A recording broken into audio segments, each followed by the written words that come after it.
Alright guys, I'm sure how to buy Dropils. So first things first, you go buy Dropils. You choose a coin you want to buy with. I will use Litecoin. You go review order.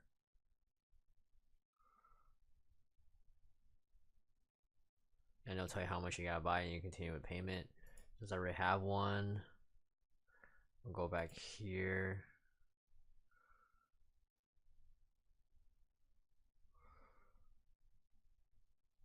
No, not yet.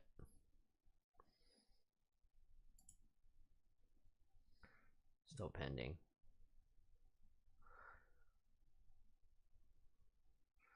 So this will be my invoice. So I'm gonna copy and paste my Litecoin address. So I'm gonna send like $100. So this, paste it into here, amount. So I'm saying this much.